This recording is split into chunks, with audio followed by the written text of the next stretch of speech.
Welcome everyone to another of our podcasts. And today we have a guest with us who is from a group called Our Power. So, Rowan, thanks so much for coming on. Really pleased to have you. And I think this came about because I can't remember if it was TikTok or Instagram, but I'd seen one of Our Power's posts and thought, oh, that looks interesting.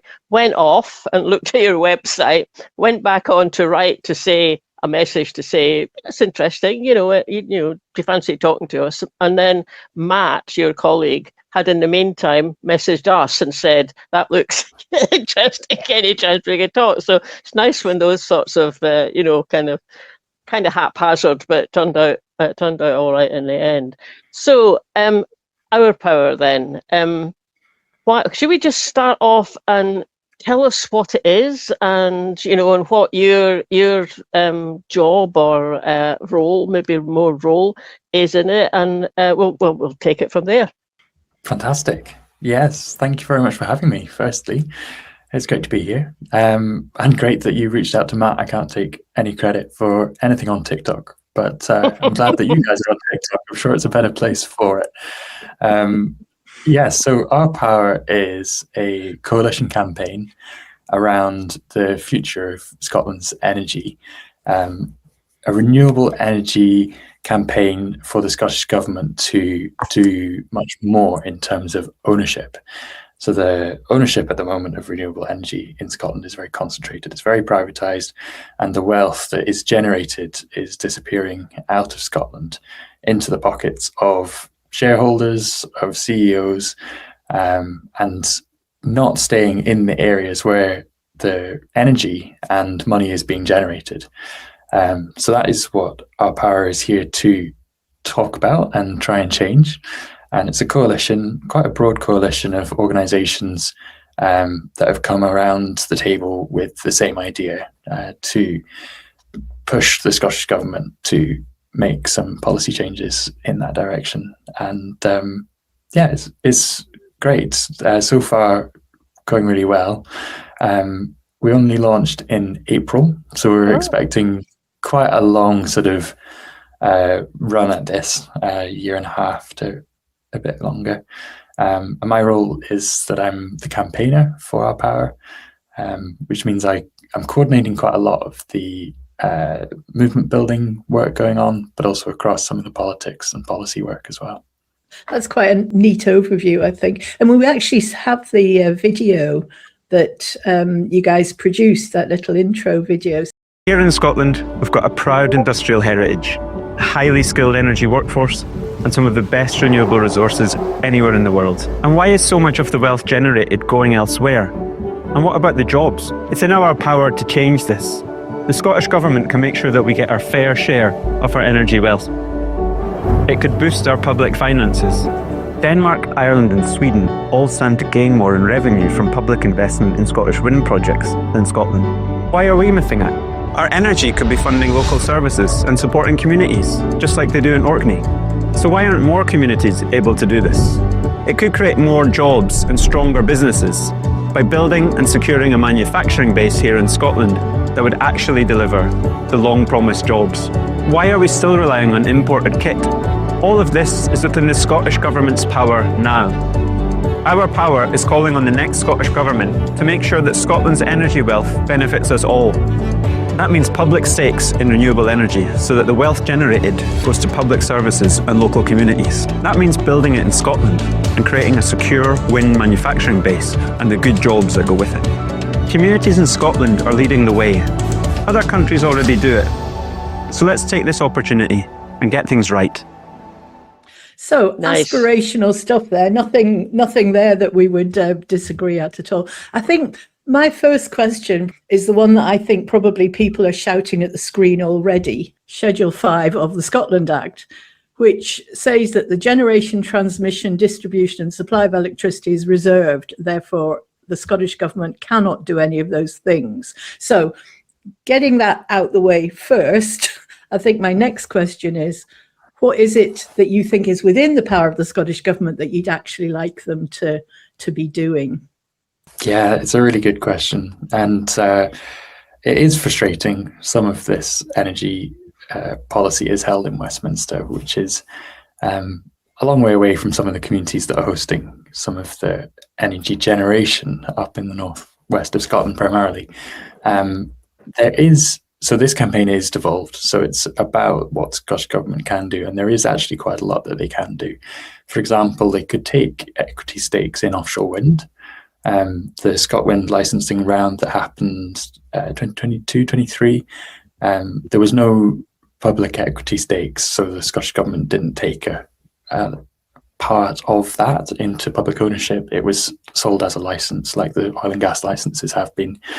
Are you talking about some kind of arm's length body owning it? Sorry, my understanding is that the Scottish Government could invest in the ScotWind licenses as they were given out as a conditionality, not to own. So they could have taken equity stakes at that point. Equity stakes are different from ownership then, are they? I think it's the same thing, but I think that that's my understanding of it. It'd be interesting to get more detail on that. Something worth checking for sure. But anyway, carry on. I'm sorry, I interrupted you just because that immediately popped into my mind when you said that. So you were telling us, how you hope to influence ScotGov, and that would be one example of it. I mean, are there other things? Yeah.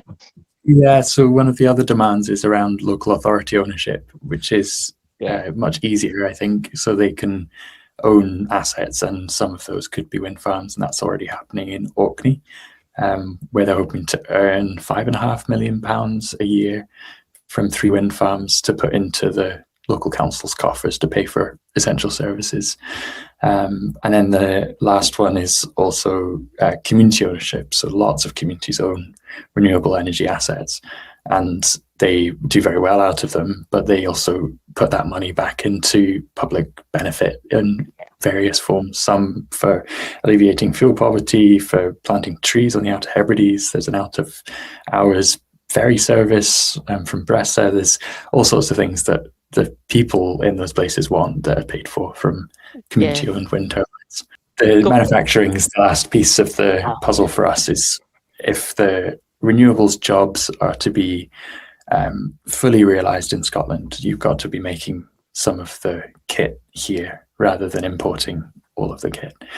So that's more about an industrial strategy. Yes. For Scotland. And are there barriers to them doing that now, or is it just the choices that have been made? Is it procurement policy, or why do you think it's not happened? There's a rich and complex history, as I'm sure you'll appreciate, around manufacturing in Scotland. There's a huge amount of economics of where it's cheapest to do it. So it is something that you have to persuade or force developers to act on, rather than something that would make the most economic sense, or it's not the cheapest place to do it, I guess, is the bottom line. But you can do that through conditionalities when you're giving out these licenses. So that is the route that we'd be looking at. And the businesses that used to do that are still around. There's a few that produced a lot of the North Sea oil and gas infrastructure in terms of welding up rigs, and the technology and skills are not very different. Granted, that was probably 30 years ago now. So the workforce is needing to be redeveloped to get into offshore wind. Yes, but I mean that's what I was thinking when you were saying that it's not as if we haven't done that before with obviously with the oil boom in the 70s, 80s, but I mean it carried on after that for quite a long time. So it is a bit frustrating that there hasn't been more of I was going to say a smoother transition into renewables, but to be fair, there's also a gap because oil industry had definitely started to wane a bit before the renewables came into the situation it's in just now. But it is frustrating, all of that. One of the things I picked up from on your website, and when you're talking about community ownership, was mention of 20% community ownership. So there's a new renewables, presumably wind, but any other thing. And I've heard energy spokespeople from the SNP using the same figure, 20%. to aim for. And my response to that was, it seems very arbitrary. Why 20%? And then another question that came out of it was, it's probably related, is that, well, if you do have a community ownership and say it is 20%, does that mean there's 20% less profit for whoever, does own the renewables? And does that make the whole thing less profitable? So kind of see where I'm going with that? Yeah, definitely. It's interesting. I don't know where the 20% figure came from specifically, but it's shared ownership that I think you're speaking about, which is where a developer will take the majority stake and the responsibility for developing a project, and at some point during that development offers out to a community that's either nearby or a group of communities to buy into that wind farm, for example. It's normally onshore wind, and they then get the financial benefit for whatever percentage they buy in. There's several ways to do it, and I think the most common example is shared revenue, where you purchase a share in the revenue of the company that operates the wind farm, which is generally a subsidiary of a larger company, to get that proportion of the profits to the community. And so whether that is the 20% number from shared ownership has come from the Scottish Government saying that the best practice principles should be for 20% to be offered to communities. Now, that is slightly different to given. It's not free, and it's slightly different to best practice principles are guidance, not legally binding. So there's an onus there on a developer to be proactive in offering, and then also proactive in making it a deal that the communities would want to take on. If they're offered a 20% stake at commercial rates towards the end of a development project, you're not going to see much return to the community, because the margins between borrowing and income generated are quite tight. If you get in quite early with shared ownership and you co-create or co-own before planning, before grid, before all of these processes that the wind farm has to move through, then it's much more likely that you'll get better rates on your investment. So there's a sort of tension there between commercial developers and the communities. The bottom line is that the developer would get less profit if the community was owning it. And it's what they do in Denmark. So the first round of onshore wind in Denmark, the government made it a condition to offer out to communities shares in these new developments. And as a result, in sort of the early to late 2010 to 2015, something like that, there was half of all onshore wind in Denmark was citizen owned, which is phenomenal compared to, I think, in 2024 there was 0.2% that was in shared ownership. It's a big ask for communities, isn't it, though? Especially if they've got to come up with not only agreement but funding. And I hear what you're saying about the earlier you can do it, the better. But almost everything's stacked against the community at that point, isn't it?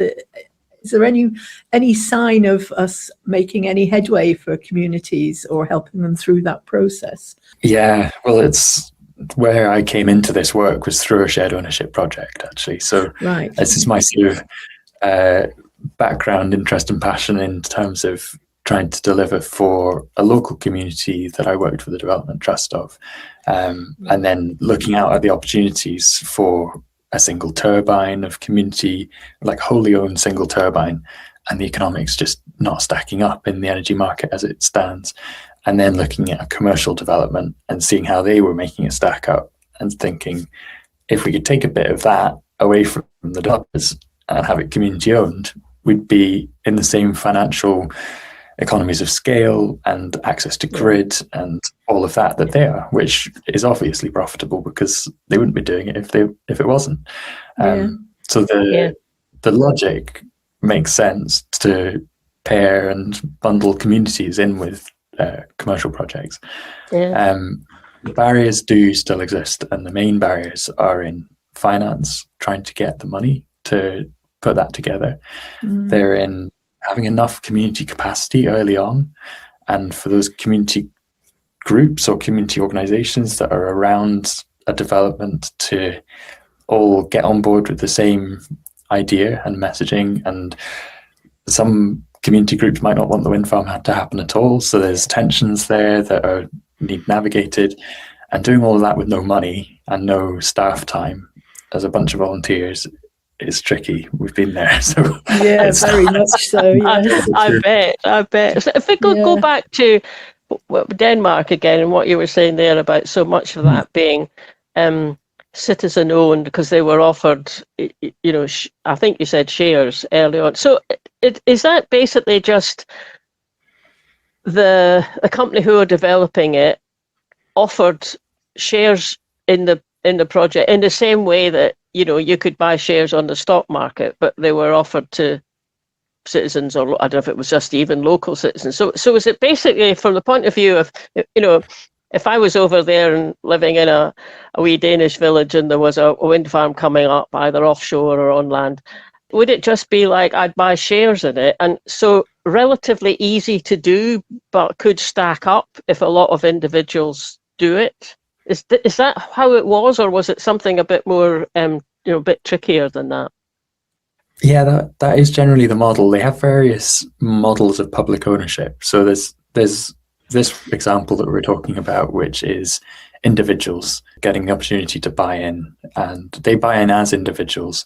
It's actually quite common in Nordic countries, especially in forestry, that individuals will buy a block of forestry and they will see that planted and then grow up. And oftentimes people do it if they've got a bit of money when they've just had a kid, and then in the future the return is the crop, and that gets harvested and off they go to university with a pocket full of cash. It's that kind of Scandi thinking that was applied to the wind farms, where they knew that it was a long-term project and they asked citizens if they were interested, and they had predictions on returns, and lots of people said, oh yeah, we'll be up for that, that's the future, and put money in as individuals for a return on their investment. It's not necessarily the most public ownership that you can get. You'd have to have money in your pocket to be able to invest. So there's a real barrier there. Whereas what we're talking about with public ownership through public bodies like councils, like the government, or through community groups that are always asset-locked charities or companies limited by guarantee, they wouldn't have a barrier to who would benefit from the return on investment. It would be for the public good, whether that goes through a community organisation, whether that goes through your local council or through the government. It's avoiding some people get richer while other people get poorer. Yeah, sure. And I heard an example of, I think it was in the Borders, and it was a company where people had offered shares. They'd bought a turbine and they were offering out shares, and in return people got a cheaper rate of electricity. But none of those people lived in the Borders. The people who were benefiting from it was whoever had the money. They could be anywhere, and this is a thing that I think it's a really difficult line, isn't it? Making sure that the community that benefits is the right one or the right people in it, because so much of our assets in Scotland seem to be increasingly foreign owned, and then of course the profits flow offshore rather than benefiting us in Scotland. And then you've got the other side of the coin, which Marlene and I were talking about as well. You've got a lot of people living in cities who might like to take part in this, might be able to support it, might want to benefit from it, but don't have a wind farm anywhere near them because of where we put wind farms. So it's not just as simple as a community sticks up a wind turbine and Bob's your uncle, is it? It's quite complicated. It's really interesting, the example of offshore wind with the ScotWind licensing round. So 12% of that was sold to public energy companies, but from other European nations. So there's a real appetite for what we have, which is the resource, the offshore wind. We're laughing there. We've got an abundance of the resource, but the people who benefit in that example are the equivalent of the NHS in Denmark, in Sweden, in Germany, in France. And the people of Scotland and our NHS are hemorrhaging money and in real need of support. But we don't And have in fuel poverty while we're at it, yeah. Yeah, It is infuriating. It's absolutely infuriating, isn't it? And I mean, I came across this just the other day when I was thinking about speaking to you. It's a report by the Ferret, and done an investigation, and it's a Trump donor who's a multimillionaire, billionaire, I think, and he, as the headline says, a Trump donor has snapped up a slice of Scotland's wind, and his name's John Malone, and he's bought a wind farm in Ayrshire, so I presume it's just getting going. I'm not quite sure how far along it's got, but it's kind of like this guy's just come in, and the fact that he's a Trump donor doesn't help him. At least it doesn't help him in my mind. That is the kind of thing that is so frustrating, because in a way, if it was just a choice between does the money go to a guy who's likely to siphon some of it off to President Trump, or does it go to the Danish NHS? Well, actually, I would rather that it went to the Danish NHS, but I'd really rather is that it went to our NHS or our kind of community kind of projects. And it's just, frustrating hardly covers it, does it? Where do we have to start to make some sense of this? So, because at the moment I get the sense that some communities are being quite proactive and having a look at community wealth building, all these good things, and some of them are finding it easier than others. Some of them are leading the way for others. But in terms of a coordinated strategic approach for the benefit of Scotland, I haven't seen anything that I would describe as that. Have you? Are you aware of anything? It's not coming naturally from the Scottish Government as yet. I think it will become a focus, hopefully, with this campaign helping it along its way. One of the areas that you've pointed out is the Community Wealth Building Bill, which should provide guidance to local authorities. And we are really pushing for the guidance to be quite explicit about energy ownership, so that when councils get this added thing that they have to do, which is build community wealth, they could do it through procurement of school meals, or they could do it through other means, but they could also look at which energy projects are coming up in their area where the council could get involved, spend a bit of money. Councils have cheaper borrowing rates as well, so they can borrow from central government to pay into these kind of projects. Or as Orkney have, they got money from the UK government. I think it was the National Wealth Fund. They then spent on this wind farm, and they'll get a return on the investment as well. So the public purse is not doing badly out of this if they are the lender that facilitates these projects to deliver better services that then take strain off the NHS. It's a virtuous cycle if you can get it rolling. That's a very good, isn't it? So in terms of what your campaign's doing, how are you trying to eat this elephant, if you like? Where are you starting? What's your plan? It's a good question. Yeah, so we have a few points where we're sort of looking ahead and seeing what might be coming up. One is the Programme for Government, which will be coming out in September. And I think this year's is looking to be a bit of a broader approach that includes the next few years for the Programme for Government. And we're in touch with a lot of MSPs, talking to them about the project and about the opportunity that public ownership and at these various levels. There was a question you asked earlier about how do you even begin with such a large challenge of private ownership being so well embedded. And I think you have to take it at the community level, at the local authority council level, and at the top level of government in Scotland. So you can't win or expect to win just through community ownership or just through national ownership at the Scottish Government. It has to be all of it all at once, and then probably some more in a way that we haven't thought of yet. So it's trying to take it like that. Programme for Government this year is sort of the first approach, and we'll really be ramping up for Programme for Government 2027 to try and shift the needle on this. Just thinking when you were talking there, Rowan, well, two things. Local authorities would have to start thinking outside the box, and it's never easy to get anyone to think outside of the box, So this, I'm not sort of saying like get coming down on them, but we'd have to think outside the box. But really, you need to be able to put a very good economic argument to them, don't you? I mean, it's also fair enough because local authorities there, it's my council tax, and I want to know it's being used in a decent kind of way. So you do need to kind of put a good economic argument to them. But presumably that's very possible. I mean, you outlined a reasonable one yourself just in a few minutes, and maybe obviously that would need to get ramped up for particular projects. But that does sound like it's doable if you can get local councillors behind you. Maybe, I don't know, maybe that might be more of a problem. But what do you think yourself?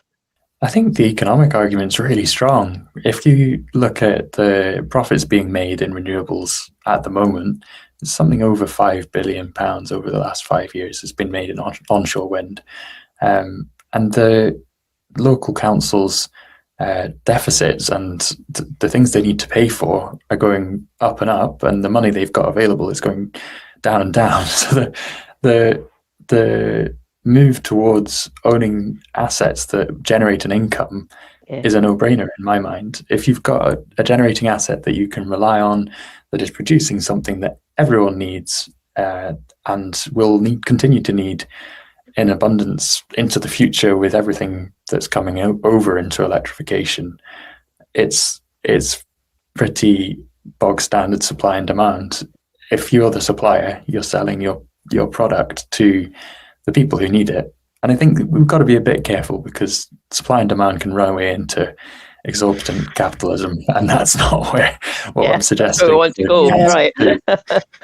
Yeah. So within reason, you're producing something that's useful to society. So I live in Glasgow, right? So let's assume that Glasgow councillors get a economic argument put forward for a particular project for say it's onshore wind. It's not going to be in Glasgow. So say it's up in Sutherland. I mean, it will bring benefit to the local community, my local community. But it won't. But it's a long way from Sutherland. I mean, to me, from a central Scottish viewpoint, that seems to be fair enough because the places where all that wind energy can be acquired and fed into the grid doesn't have very many people living in it. So there's an argument. Oh well, Glasgow's a long way from Sutherland, and where's the benefit to Sutherland? But to turn that on its head. Well, you haven't got enough people in Sutherland to put up the money for this, but Glasgow can help you. So is that kind of, do you see that as being okay? Or, do you want there to be, say, Glasgow buys in, but has its own arrangement with local councillors in Sutherland? How would that kind of bit of it work?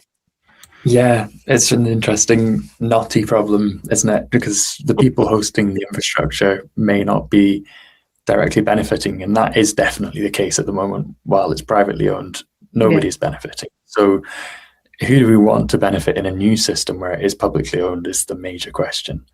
If it's at a local authority level, I think it's much more expensive, firstly, to run local authorities with a dispersed population in the Highlands, in islands, regions. I come from Argyll on the West Coast, so I know how much the council services have been cut, including school buses and refuse pickup and all of that.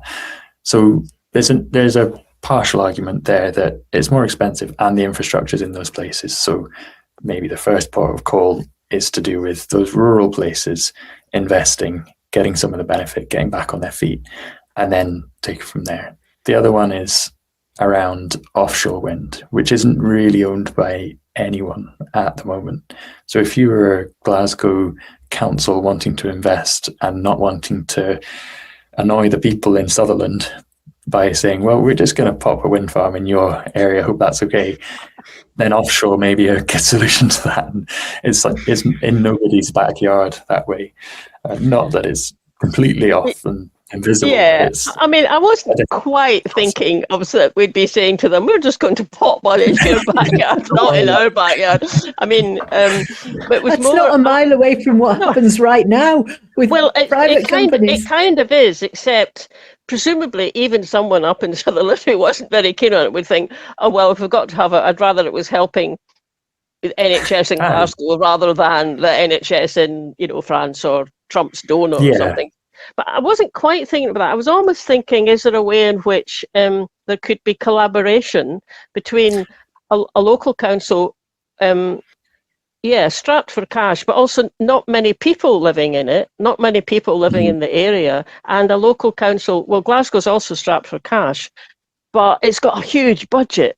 And, it maybe has got ways in which it's got a bit more leeway to invest. So I was thinking more of is there a way in which both ends could benefit and have to talk to one another?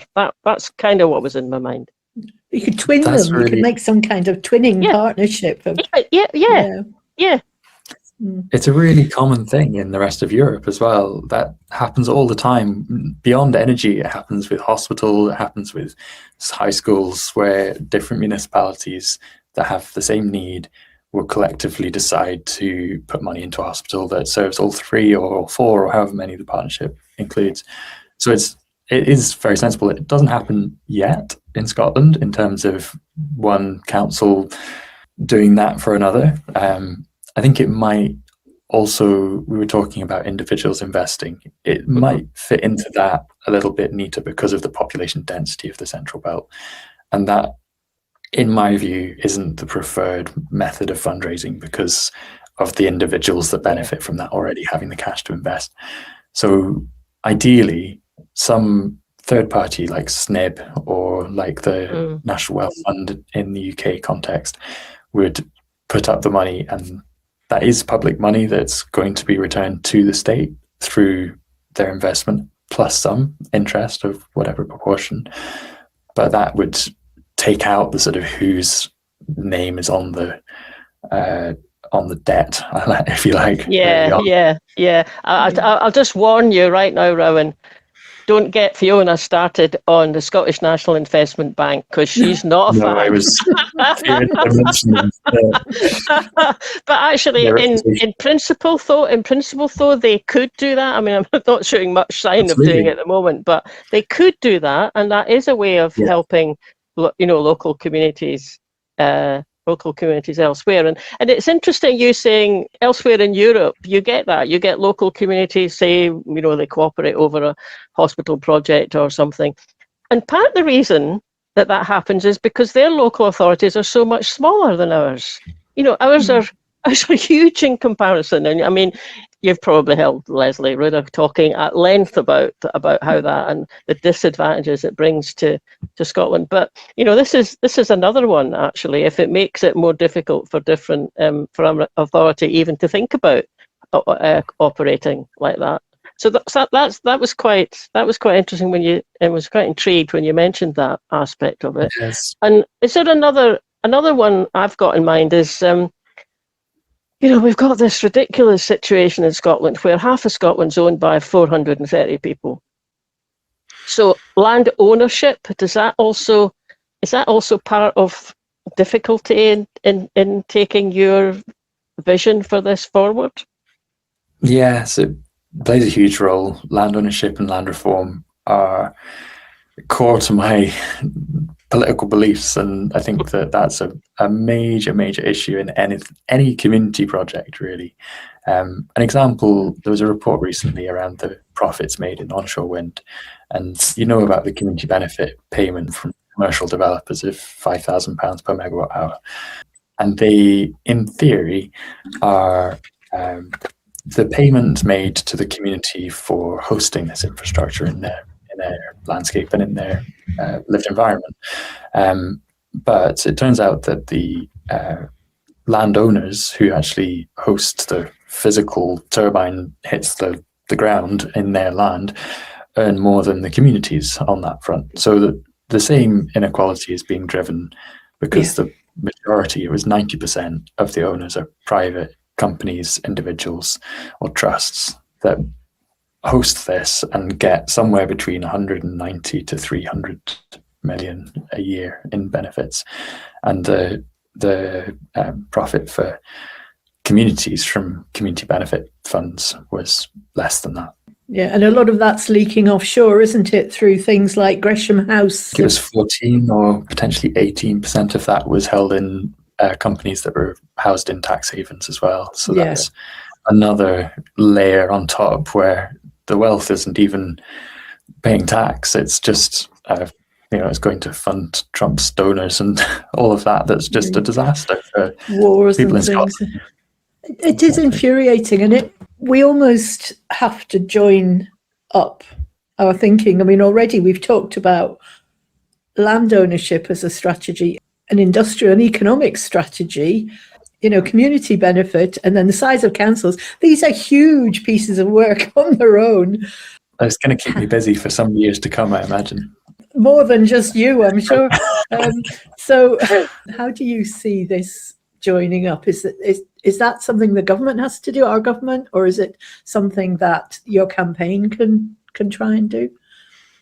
I think that's where coalitions are really important, because we've got a coalition that includes Community Land Scotland, Community Energy Scotland, DTAS, the Development Trust Association Scotland, and Wellbeing Economy Alliance. There's so many key players that have their area of expertise that are working away at this, have been for years. Yeah. And they're all aligned on the distribution of wealth from renewables being concentrated in private hands is wrong. We all know that. We can see that.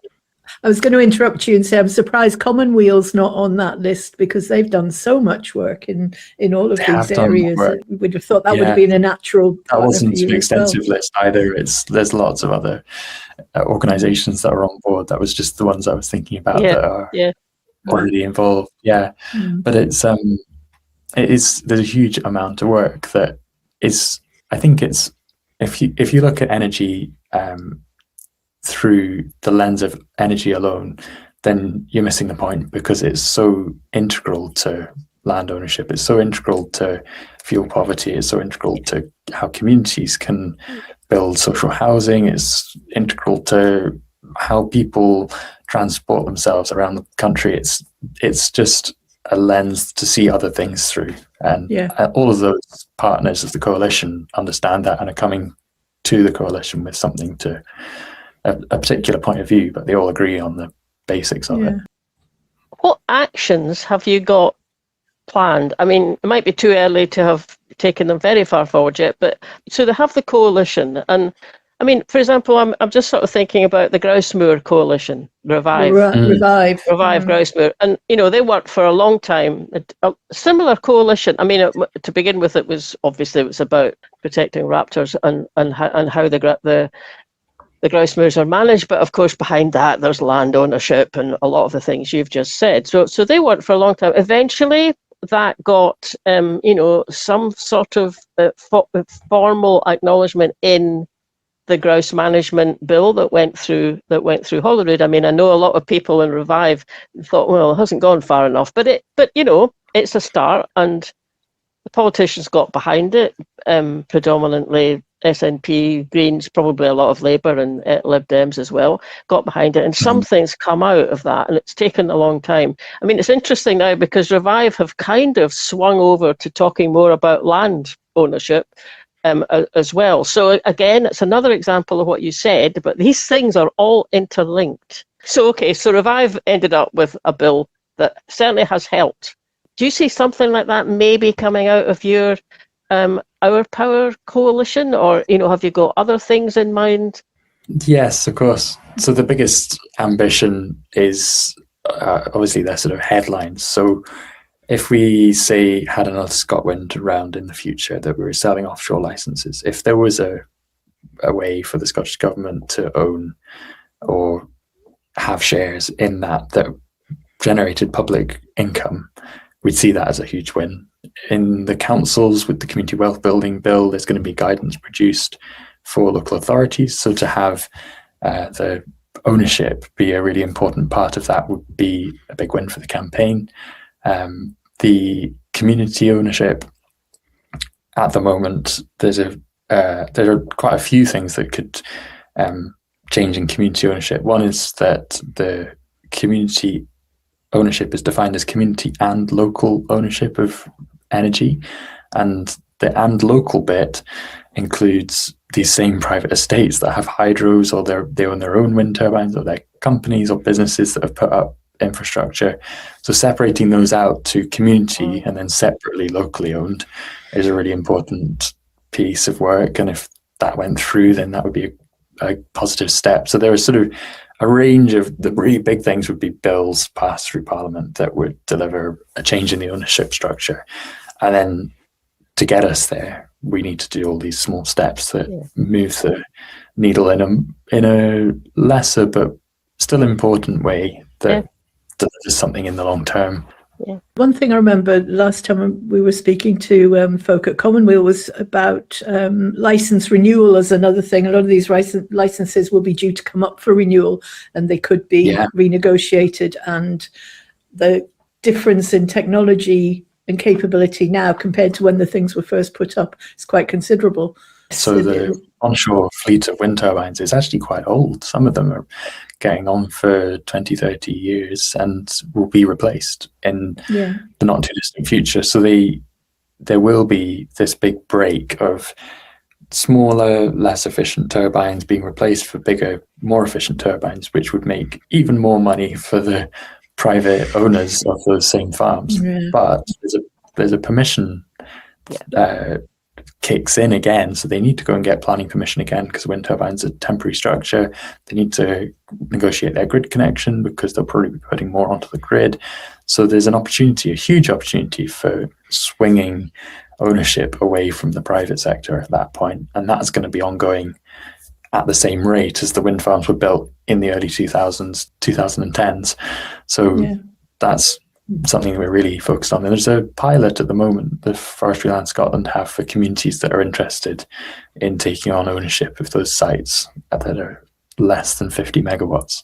So if we were to expand that to the whole of the forestry estate, FLS estate, then that would be a great step. And there are some wind farms that are coming up as soon as 2033 to be repowered that need action around owning those. That does seem to me to be the easier route, perhaps, because it's not sort of starting from scratch. It's converting something that's already there at a point at which another decision has to be made. And the advantage of doing that is it's at a point when the people operating it currently want something from us. So you've got a bit of power, because the rest of the time we don't have any. I mean, literally, our power is not is not in our hands. The low-hanging fruit, and we don't have to like renationalize the whole lot in order to benefit from it. Although personally, I would prefer if we did renationalize the whole lot. Shall we mention you've got a petition going? Is that still open, the petition? I can pull up the the petition. So there'll be a series of ways that people can get involved in this. We're building out a sort of movement building strategy at the moment, but the first thing is the petition. So you can sign up to the petition, and then the second thing will be enabling people to send a letter to their MSPs about this. And then there'll be a parliamentary reception of some kind in Holyrood that we'll try and get folk along to. And it's sort of building momentum with people first. Then eventually there'll be hopefully this engaged and riled up body of the public that really care about this. I just signed it this morning, actually, so I'm quite happy to go along as a riled up member of the public. Fiona and I are quite good at doing riled up members of the public. We could be angry pensioners when we want to. Angry pensioners as well. So, I mean, has there been a good response to the petition? Yeah, I don't actually have the numbers, but it's been popular, and the outreach over social media in particular has been driving people towards the website and the petition. We'll put the links in the notes to this podcast then, if people want to know more. I mean, I must admit, I haven't signed it yet because I kind of wanted to hear what you had to say first. Of course, that's very fair. And which I thought it was fair, yeah. And my first query was, are we aiming this at the right government, given how few of the levers the Scottish government holds? So is there an equivalent sort of pressure on the UK government, or are we just focusing on Scotland at the minute? This campaign focuses on Scotland. There is a lot of pressure on the UK government around energy policy generally, and energy pricing and how they determine what electricity should cost. There were a few bills going through Parliament, Westminster Parliament last year and the year before around energy, and there was suggestions around zonal pricing, around detached decoupling the price of electricity from gas. It's been a big talking point, of course, with Labour government, GB Energy being formed, and the role that will play in whatever that becomes. Well, all 13 people that it employs in Scotland. They'll be moved to Manchester. That'll be what happens. That'll be in the north. It'll be in the north. That'll be Northern number 10 North GB Energy, I think. Could see that. GB Energy number 11. Yeah, exactly. We just don't know. I think there's been so much turmoil south of the border that it's exciting in some ways. It's up for grabs. In other ways, you never know what's coming around the corner, and you want to prepare for a reform government that, we want to set our wins in stone rather than pushing for the biggest wins that then get completely torn down in the next few years, if that happens. Or even worse, Miliband was waving a plan of 5 nuclear power stations that he wanted to put all the way down the Scottish coast. I mean, how dare these people do that? Yes, I'll send you it. I was furious, absolutely furious. Well, it's a long list of things I'm furious about, but that's certainly on it. But yeah, quite agree. We need to be up and running before down south gets a Farage government. I firmly believe we won't be part of that parliament by then, but I suppose now that we've got on to talking about the possibility of a Farage government being elected by the English, right? Because we're talking first past the post general election, so I'm sure they would get votes in Scotland, but they're not likely to get many seats. But anyway, if we're talking about that, then it must be clear to you, Rowan, that with a name like Indie Podcasters and Scottish Independence Podcasts, that what our main thrust is to think in terms of Scotland being independent, and then all the things we could do differently. Of course, a lot of what you've been talking about, especially when we're talking about how these things are intertwined, and unpicking them is a huge job that will need to be done. So from our point of view, from anyone's point of view that wants Scotland to be independent, it's a big job whether you're independent or not, but you've got more levers and more power if you're independent. So you're focusing just now on ScotGov as it is, with the powers that it's got. But I mean, do you kind of see, further into the future, where if that changes, some of what you want maybe becomes more feasible more quickly? Independence and who holds the energy policy does have a huge impact, especially on this renewables build out and the ownership of that. We don't, because we're a coalition campaign, we don't have a line on independence as a campaign itself.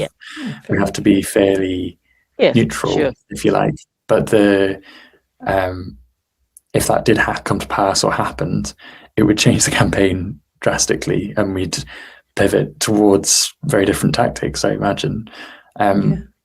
We are where we are at the moment, and we have to work with the powers they have.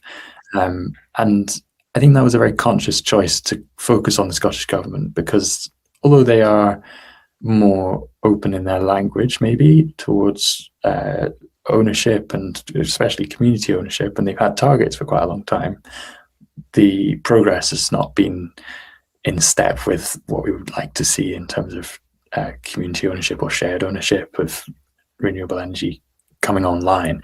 It's definitely still a corporate takeover, and the money is leaving Scotland, whether it's to people that are shareholders of these big companies, or the energy itself that's going down south. I mean, that's neither here nor there really.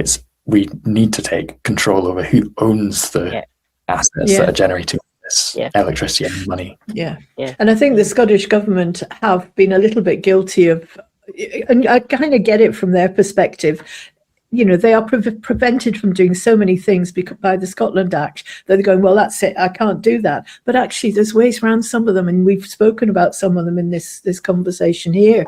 And ownership, who is the vehicle that owns the power? It doesn't have to be the government. It can be something the government sets up, or it can be councils, or it can be communities. The point is that it's us, as opposed to Gresham House or offshore Canadian teachers' pension schemes seem to do very nicely out of Scotland. Mr. Trump's pal that's going to give him some of the profit. Yeah. No reason not to try, not to get going now. Absolutely. And we think the real benefit is in Scotland being independent.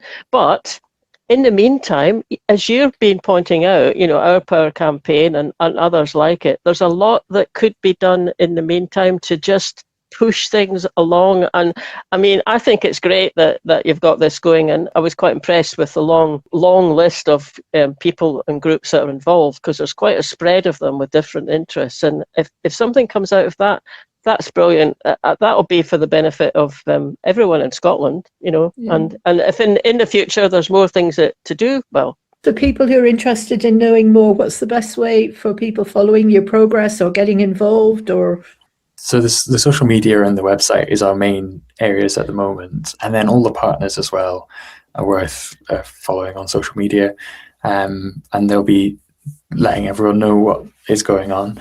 The main push for general public hasn't really started yet. There'll be much more visibility of the campaign once we've sort of got ourselves up and running a bit firmer. But writing a letter to your MSP is the next step, and that will be coming out in the next few weeks, month. If you sign up to the newsletter and all of that sort of online, sign the petition even, then you'll be on the list then for future asks from us.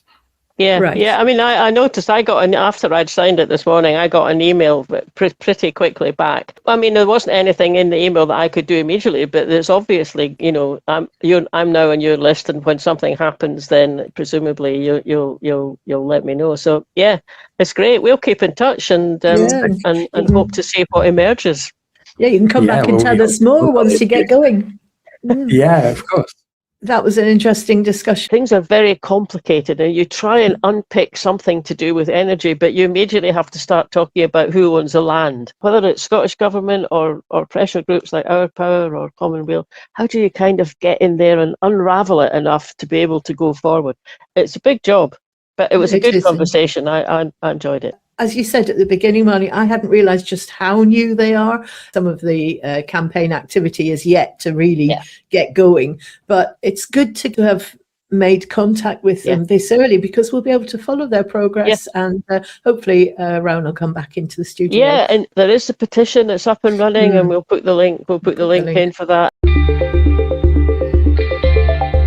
Thanks for listening, everybody. I hope you enjoyed that. If you want to make sure you're following us and subscribe to us, then you get notified every time we put something new out, so you don't miss anything. That would be great.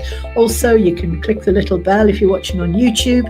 And sign up for our mailing list. You can do that from the website, and we always send one out at the beginning of each month to tell you what's happening. Last but not least, you can buy us a coffee on coffee.com.